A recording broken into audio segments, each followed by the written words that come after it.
This is Demo Day. Think of it as kind of a debutante ball for startup companies where founders meet their funders. Anyway, good to meet you, man. Good meeting you. These entrepreneurs are trying to charm deep-pocketed investors. The startup company founders want the investment dollars to get their businesses off the ground. The funders are looking for the next Facebook, Groupon, or even Google. It was there for you. It's hardcore, high pressure, big stakes, and at the end you probably are going to close some funding. Before they made it to this ball, these entrepreneurs went through a startup accelerator, like a boot camp for new businesses. Accelerators, or incubators as they're sometimes called, are companies that provide guidance and expertise for new startups. Our entire vision is to make open source easy for organizations to use. This one in San Francisco, called Angelpat, is an intense 10-week course started by a group of ex-Google employees who want to mentor and invest in the next wave of internet-based technology companies. Because of Vungle, video will become the way that app developers acquire users. We want to enable anyone, anywhere to sell online on any platform with ease and simplicity and elegance. Just for Angelpad, they had 2,000 applications for 15 slots. So it's like winning the lottery just to get in. And then once you get in, you have to work your ass off. You have to go without sleep for 9 weeks, working all around the clock trying to improve your product so that you have a great pitch when you end up at the demo day. The vast majority of startups will fail. I think the way we can change that is to give founders a lot more tools to succeed. Thomas Korta is the managing partner and founder of Angelpat.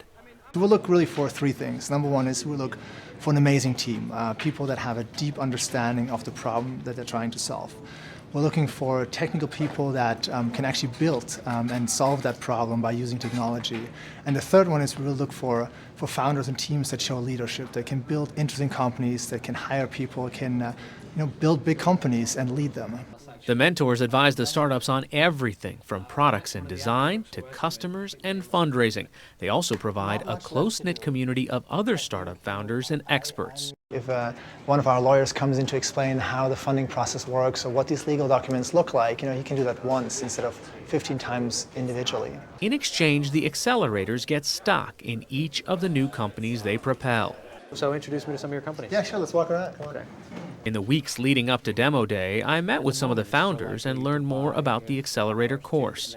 What's mydeal.ly, my Dealy do? So My Dealy, it's mydeal.ly. We help daily deal buyers manage all of their deal purchases in one place. We allow them to share their deals with friends and also to discover relevant deals through their social network. What about this process? What have you learned in the past couple months? We've been really lucky to be around 14 other really talented teams, and we learn a lot from each other.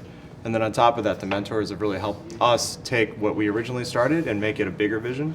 So taking what we think was a cool idea and really turning it into a business. The idea of startup accelerators isn't new. Most follow the model laid out by Y Combinator in Mountain View, which has been running since 2005. To date, there are more than 300 Y Combinator-backed companies out there. This summer, it launched 63 new startups in a single day. Some wonder whether this is sustainable.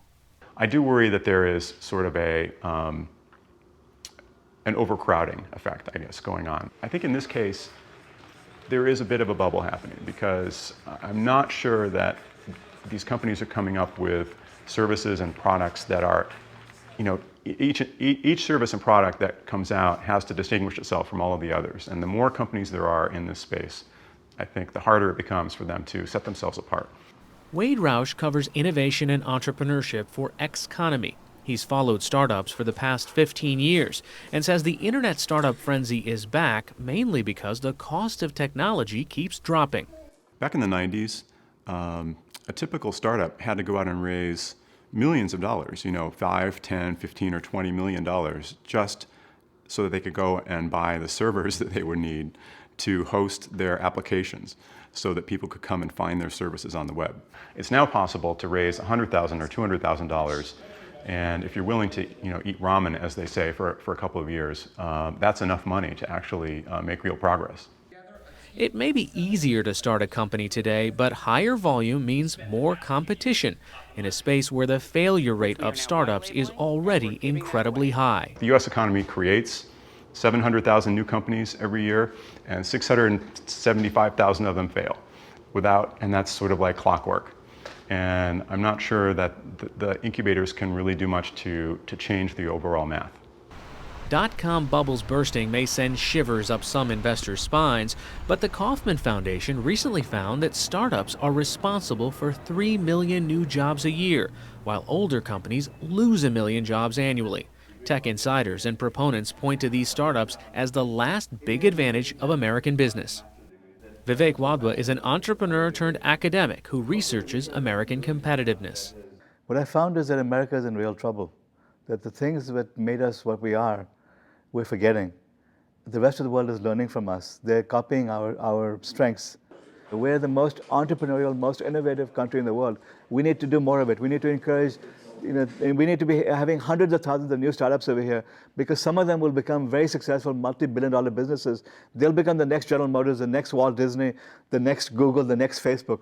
We need thousands more of those, and America will win. Leading the way are startups like these, incubated and accelerated by those who've gone before. What's really great is that this is one of the job creators in America. So for American business, this is awesome. You see all these startups that have gotten a few $1 million of funding and they start taking off. It gives me hope for the future.